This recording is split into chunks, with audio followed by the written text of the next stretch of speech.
Hey everyone, it's Jack here, TalkNorwichCity. Welcome back to another video. Thanks so much for the support recently on the Zoe Webber podcast. If you haven't already seen it, an hour plus long interview with our executive director at Norwich City. It's an intriguing listen into the way in which she operates, her relationship obviously with Stuart, and the future of the football club. So if you haven't already seen it, check that out. It's on the channel. Back today with some more transfer news. Of course, we're coming to the end of the transfer window now, so it's always going to be busy. Norwich City still with a bit of business left to do. Probably more outgoings as opposed to incomings, and today we are talking about an outgoing. That is, of course, Milot Rashica. He will be heading to Beşiktaş over in Turkey. He was with Galatasaray on loan last season. It looked like they would be the ones to make the deal permanent, but he is instead going to Beşiktaş on a deal rumoured to be worth around about the £10 million mark. That's what we were rumoured to pay for him.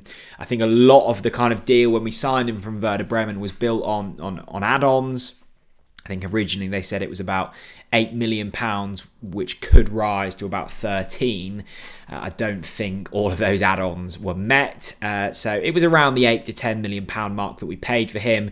Reports I'm seeing saying that we will make a large percentage of that money back. Now, how Beşiktaş pay for that deal, whether it's chunks in installments, that is yet to be seen, but it looks like Norwich have recouped the majority of outlay on him, and it's kind of a shame what happened with Milot. I think you can kind of class him in the Ozan Kabak kind of style of transfer, where he wasn't poor, he certainly wasn't great, he was expensive. His record at Norwich City reads 40 appearances in both cup and league competitions, 2 goals, one of those against Charlton in the cup away at the Valley. I was there for that one, and one to put us in the lead against Liverpool at Anfield, and he became, of course, the first Kosovan to score in the Premier League. So for all of you pub quizzers, Milot Rashica, I'm sure, will come up at some point in terms of pointless answers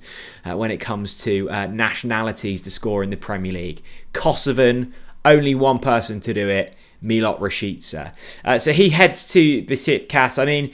I think the thing with Milot is we've already probably found his replacement. We've signed Borja Sainz, who I know is injured at the moment but will make a return soon, and Christian Fasnacht, who has made a really strong start to his career at Norwich City, has already scored and has looked really bright, and I fully suspect that he will start on Sunday against Millwall instead of Onel Hernandez. So we've brought in wide players. I feel like we've already got a fairly strong contingent in terms of wide players. So I can't imagine we'll be signing a like-for-like replacement. I think what this does for Norwich City is it just provides us some security.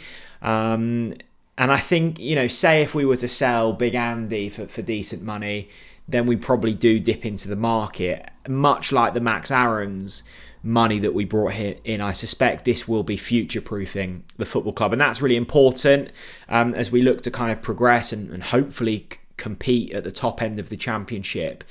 But to be able to offload these players for significant sums of money, and a sum of money that means we haven't lost over the course of this Rashica deal is hugely important. So best of luck to Milot at Beşiktaş. I'm sure he'll do well. He certainly did well on his loan deal over in Galatasaray, and he won the Turkish league there. So best of luck to him. Didn't work out here, and I think Norwich are always going to be contending with these types of transfers when we go into the Premier League. As I've said loads of times before, we're dealing in a market between kind of 8 to 15 million pounds, and you're trying to find Premier League quality, and it's going to be really difficult. And when you get relegated back to the Championship, as we have done, Milot's the type of player who goes, look, I'm out of here. I'm having no part to play in the Championship. So Norwich will have learnt lessons from this. The pleasing thing is we've recouped the majority of cash. Norwich, of course, play QPR in a few hours' time. Look, I'm never a massive fan of these early round Carabao Cup clashes. I think they're more of a hindrance than a good thing. I would like to see, full-on squad rotation. I think the likes of Adam Eder, Sam McCallum, Liam Gibbs, Fisher in at right back. I think it's a good chance for those guys to get competitive game time, up against the QPR side that have been struggling in the league. I mean, this certainly won't be their priority. I think both teams will make wholesale changes. But having said all of that, as I say, good chances for the younger players or the players that have been on the fringes of the league team this season to go in there and make an impact. Would like to see Adam Eder start and hopefully get him some confidence. Sam McCallum in at left back. You've got Fisher at right back. It'll be interesting to see where we go with centre backs because we haven't got too much to choose from at the moment. I can't imagine they'll risk Big Andy. It'll be interesting to see. Look, whether we win or lose, I'm not overly fussed, as bad as that sounds. I just want to see a decent performance and hopefully some standout performances from the players on the fringes. Milot Rashica, he's off. Let me know your thoughts down in the comment section below. What did you make of his career in a Norwich City shirt? I think lots of people feel somewhat sympathetic towards him. The fact he was in a struggling team, he certainly wasn't the worst signing we've ever made. Far from the best either. A fairly forgettable one, Milot Rashica. Big money, but we'll certainly be recouping it. Thanks very much for watching, and I'll see you all again very soon. Bye-bye.